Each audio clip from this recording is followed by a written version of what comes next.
20,000 pages of documents in the Jeffrey Epstein saga have been released, and boy do they say a lot. From high-profile connections to politics to the sexual abuse claims and even direct references to President Donald Trump, we are going to go through the major bombshell highlights from this document dump. Welcome to Sidebar, presented by Law&Crime. I'm Jesse Weber. Okay, so before we jump into all this, can you believe that the holidays are here? It's like, weren't we just in summer? Anyway, if you're thinking about gifts, I gotta tell you about Cozy Earth. I wore these the other night. They are amazing. Their bamboo pajama set, it is made with a soft stretch knit that sleeps cool, but it's still cozy for those winter nights. And the bubble cuddle blanket, the textured faux fur, it is plush, it is luxurious. It's the ultimate holiday gift for even the toughest people to shop for. You know who those people are. Well, Cozy Earth also has a 100-night sleep trial and a 10-year warranty. So you can shop and gift risk-free. And right now, Black Friday has come early at Cozy Earth. You stack my code, Law&Crime, on top of their site-wide sale for up to 40% off. So wrap the ones you love in luxury with Cozy Earth.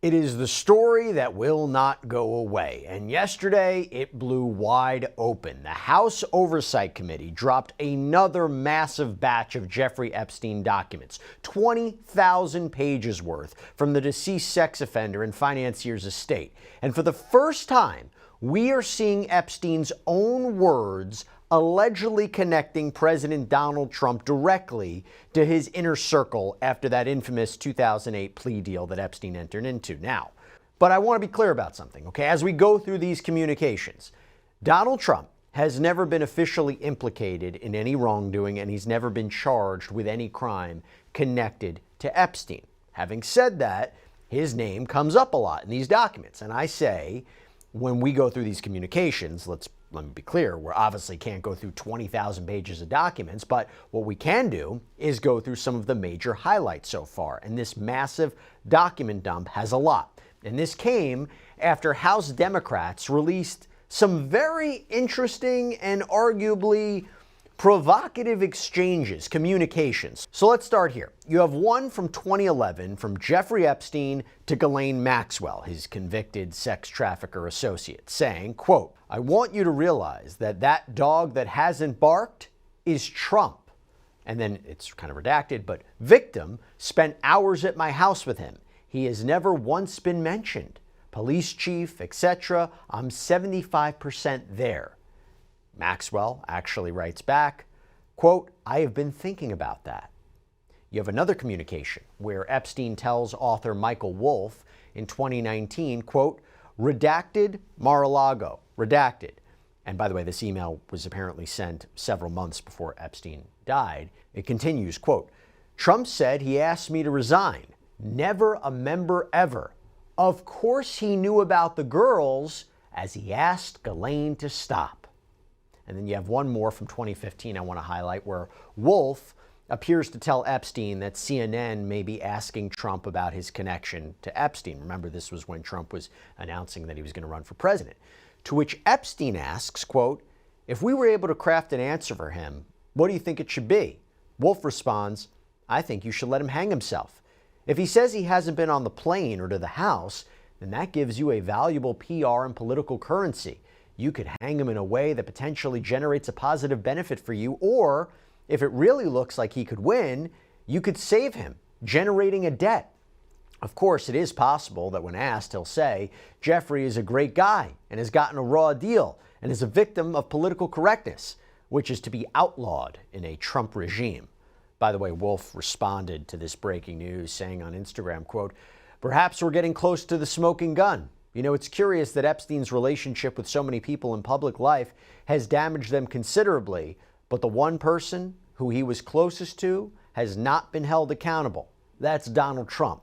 Now remember, all of this is years after Epstein's 2008 plea deal where he avoided federal charges, and Trump had already started to distance himself publicly from him. But these emails suggest that behind the scenes, Epstein, his associates, his circle, they were still talking about him, strategizing around his image, tracking who said what, tracking what his potential presidency may look like.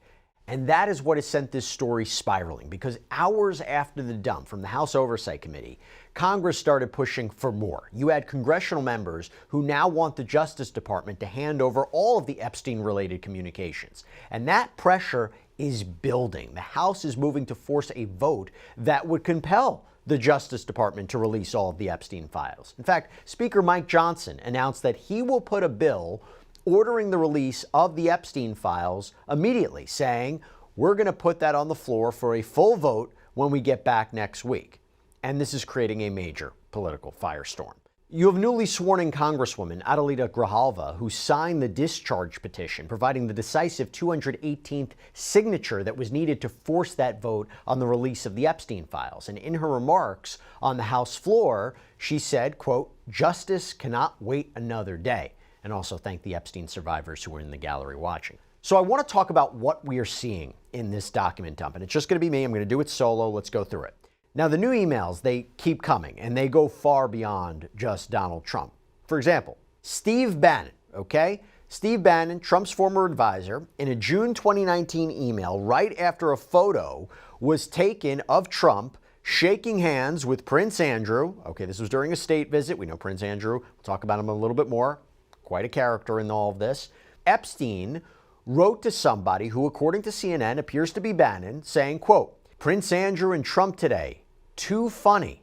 And then he added, "Recall Prince Andrew's accuser came out of Mar-a-Lago," seemingly referring to Virginia Roberts Giuffre, who passed away several months ago. Well, Bannon appeared to reply, "Can't believe nobody is making the connective tissue." So this email suggests that Epstein and his inner circle were actively tracking the public connections between these powerful men. And by the way, talking power in that vein, theoretical physicist Lawrence Krauss messaged Jeffrey Epstein in one communication, quote, "Let's do a Men of the World conference," and attached an invite list that included Bill Clinton, Kevin Spacey, Woody Allen. These are all people, as you know, who faced sexual misconduct allegations in one form or another. Now, before actually we go back to President Trump, let me actually go to former President Bill Clinton, because his name popped up in these materials too, or seemingly. And to be clear, he too has not officially been implicated in any wrongdoing or charged with a crime in connection with Epstein. But as it is well documented, the two had a relationship. And these communications reveal what may have ultimately led to their falling out.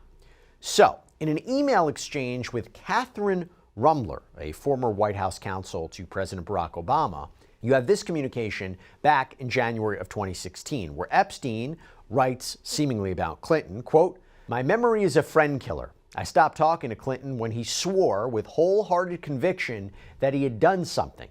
He had forgotten that he also swore the exact opposite to me only weeks before." By the way, a Clinton spokesperson said in a statement that was published by the New York Post, "Who knows what they're talking about? What we do know, and have always said, is that President Clinton knew nothing about Epstein's heinous crimes and hadn't spoken to him in 20 years. Now here it is in black and white."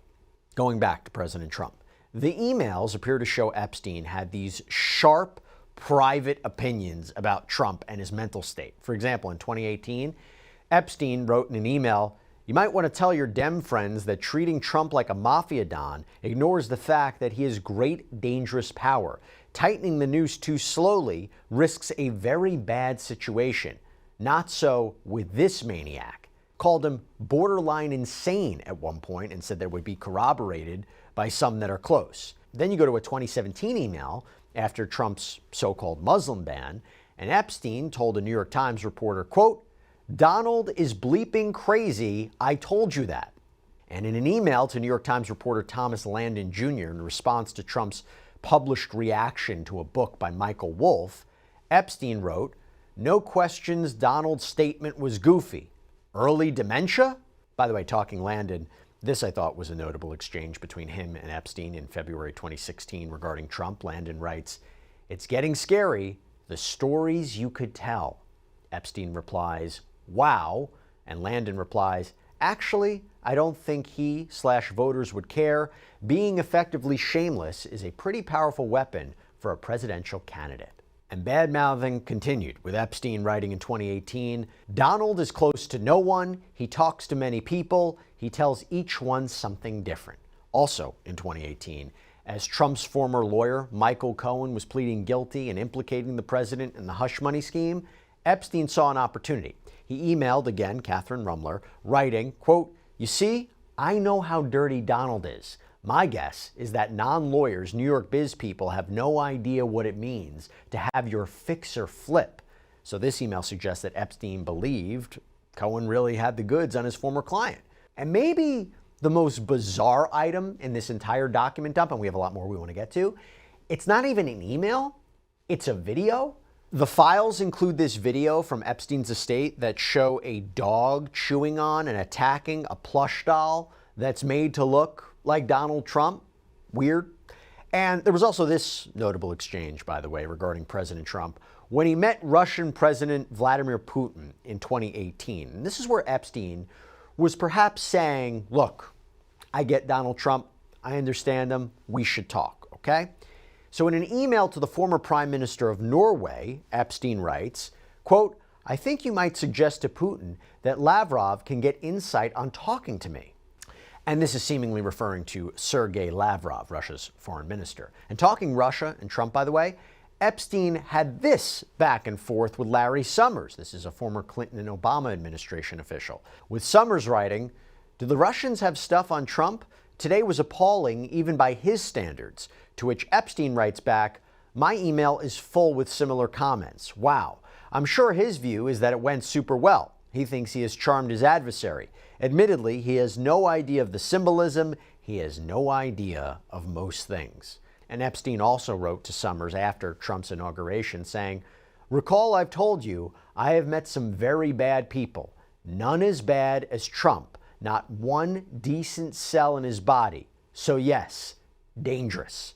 And when approached for comment, by the way, by the New York Times on Wednesday, Larry Summers directed the New York Times to pass comments where he had said that he had regretted his past associations with Jeffrey Epstein. Then we move on. There is a 2018 exchange, this is over iMessage, where the name of the sender is redacted, and this person says to Epstein, quote, "It will all blow over. They're really just trying to take down Trump and doing whatever they can to do that." And while the context of that message is not clear, Epstein responds, "Yes, thanks, it's wild, because I am the one able to take him down." We don't know what that means. I'm sure people will run with that, make whatever conclusions or assumptions they want. To be also clear, these are private communications, so there is a question of credibility. What was Epstein saying to people? Was he being honest? Was he just saying what he wanted to say? Was he saying what he thought other people wanted to say? Not exactly sure, but just take it for that. Now, there are discussions of other high-profile people besides President Trump. Like, let's talk about Prince Andrew. Well, maybe former Prince Andrew. Andrew Mountbatten Windsor, the brother of King Charles III, son of the late Queen Elizabeth II. He was stripped of his titles in the wake of the sexual misconduct allegations in connection with his relationship with Epstein. So, for instance, in 2011, Epstein, writes a publicist, quote, "The girl who accused Prince Andrew can also easily be proven to be a liar. I think Buckingham Palace would love it. You should task someone to investigate the girl Virginia Roberts," again referring to Virginia Roberts Giuffre, who died several months back, was an infamous Epstein and Prince Andrew or Andrew accuser. Actually, staying with Andrew for a minute, you have this email that Epstein sent to a publicist asking her to contact Arianna Huffington, co-founder of the Huffington Post, who was investigating Andrew at the time. And Epstein wrote this in a 2011 email, quote, "Should you point out to Arianna Huff that the same type of person, same as Strauss-Kahn, is Andrew's accuser. Long criminal record, total liar. Arianna should champion the dangers of false allegations. Send a reporter or reporters to investigate. The palace would love it. The girl in the photo was nothing more than a telephone answerer. She was never 15. According to her version, she worked for Trump, first at that age at Mar-a-Lago. It's ridiculous. But the press, like Strauss-Kahn, is afraid to question women." And then there were communications between Andrew and Epstein, too, when the news was coming out about Virginia Giuffre. Andrew wrote to Epstein, quote, "Please make sure that every statement or legal letter states clearly that I am not involved and that I knew and know nothing about any of these allegations. I can't take any more of this my end." So Epstein writes to him at one point, "You okay? These stories are complete and utter fantasy. I don't know and have never met Al Gore. Clinton was never on the island. The telephone book is not mine. It was stolen by my houseman that is currently in prison for doing so." But moving on, then you have this communication with immunologist Boris Nikolic, who wrote, "Met your friend Bill Clinton yesterday," and quote, "meeting your friend Prince Andrew as he has some questions regarding Microsoft." Epstein replies, "You can tell Andrew we are friends." Nikolic replies to Epstein, "I do not need anything from him." Epstein replies, "Yes, you do. You need to laugh and have fun. He is good at that. He's great fun." Oh, and you know how we talked about how Epstein worked out that sweetheart deal with the federal government to avoid prosecution on federal charges back in the early 2000s? That was the deal that was brokered by then U.S. Attorney in Southern Florida, Alexander Acosta, who Trump would make his labor secretary. Well, what does Epstein write to his defense lawyer, Roy Black, back when Trump announced this? Quote, "Who will represent Acosta at hearings?" Not sure why he was so interested in that, but you have more revelations. Like you have this email correspondence between Epstein and Maxwell in 2015. Quote, "Initial response, too many unanswered questions raised, relationship with Jeffrey, you and Clinton, her and Andrew, what's the deal here? Why is she there? This is who I am. This how I know Jeffrey. I was aware that Jeffrey hired massage people. I sometimes hired them. She was one of them. Recollection, employed, affirmative, what? I am writing to respond to the allegation that have been made, which are categorically untrue. During the time I met Mr. Dershowitz, in general inviting a subpoena. You will never answer questions to the press satisfaction. They will not be persuaded." Maxwell responds at one point, and again, this seems to be doing damage control. "I have to distance myself from you in statement 2, and they need me to say I was not aware of massage with Andrew in my house. These things they have to stay along with meeting and rebutting those allegations. I needs it ASAP." Now, I'll also say that we're learning that Epstein's correspondence reached into some very surprising corners. For example, he apparently emailed with Woody Allen's wife, Sunyin Previn, about Trump's 2016 campaign, where he apparently sent her a 2016 Hill article that was titled, "Bill Clinton's CIA Chief Joins Trump Campaign." She writes back, "Woody said it doesn't mean anything." Now, first of all, I don't know why Epstein sent it. I don't really know what that response from Previn really means, what we should make of it, but interesting.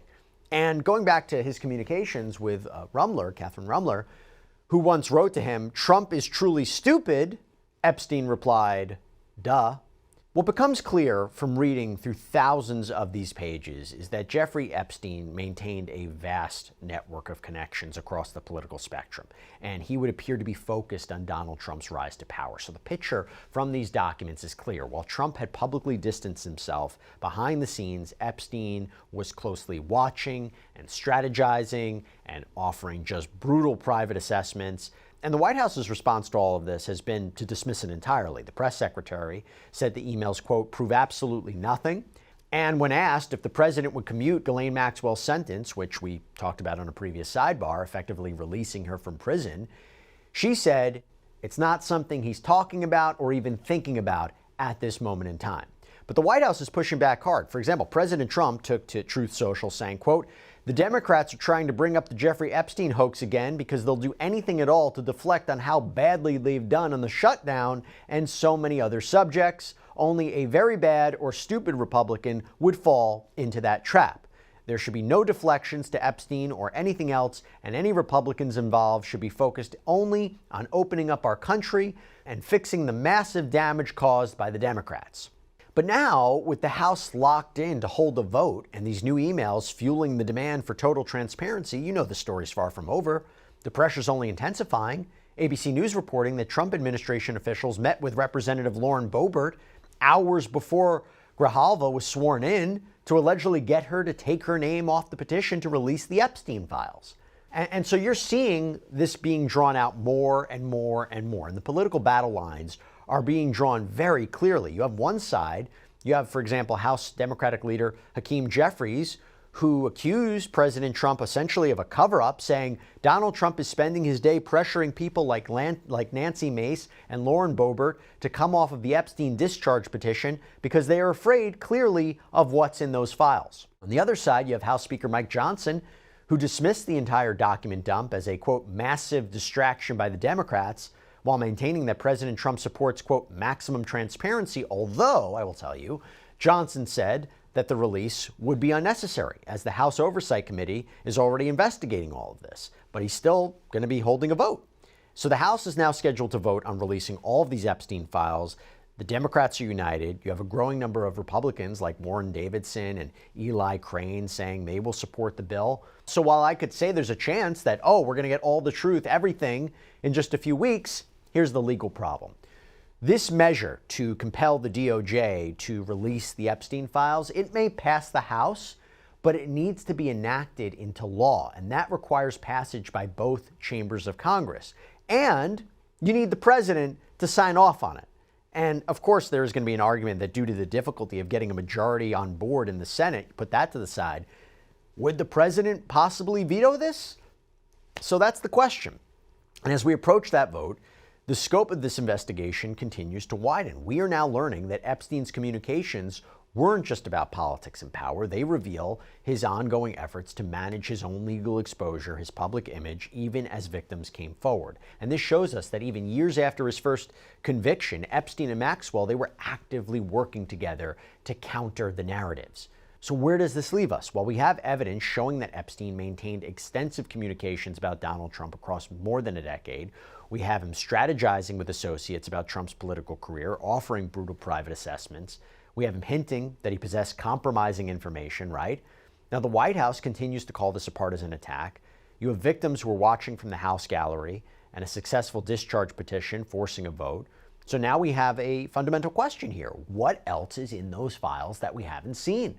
The response from Capitol Hill has been immediate. It has been fierce. You have Representative Alexandria Ocasio-Cortez telling CNN it seems as though Donald Trump had a very close personal relationship with Jeffrey Epstein and that he had personally spent time with victims in the Epstein operation. And I think that this is just, it's horrifying. Meanwhile, the White House continues its full court press to contain the damage. As I mentioned, Press Secretary Caroline Leavitt accused Democrats of, quote, selectively leaking emails to the liberal media to create a fake narrative to smear President Trump. But here's what makes the upcoming vote so consequential. We have learned, and I mentioned this before, that Republican Representative Warren Davidson, while not signing the discharge petition, plans to vote for the full release of the Epstein files, saying this is something that has gone on for 20 years, and so justice is long overdue.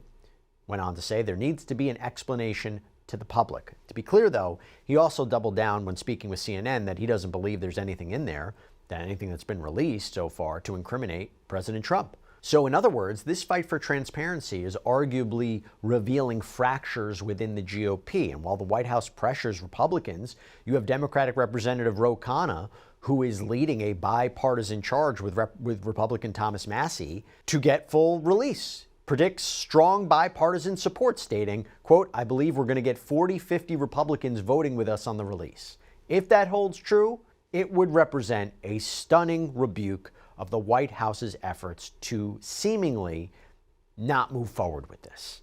And the narrative emerging from these documents is no longer just about a sex trafficker and his powerful friends. It is about a man who meticulously tracked his connections to the highest levels of power, who offered strategic political advice, and who privately held the view that a future president of the United States was, in his own words, a maniac. So the question may no longer be, are we going to learn more? But when are we going to learn more? Let's see. That's all we have for you right now here on Sidebar, everybody. Thank you so much for joining us. And as always, please subscribe on YouTube, Apple Podcasts, Spotify, wherever you get your podcasts. You can follow me on X or Instagram. I'm Jesse Weber. I'll speak to you next time.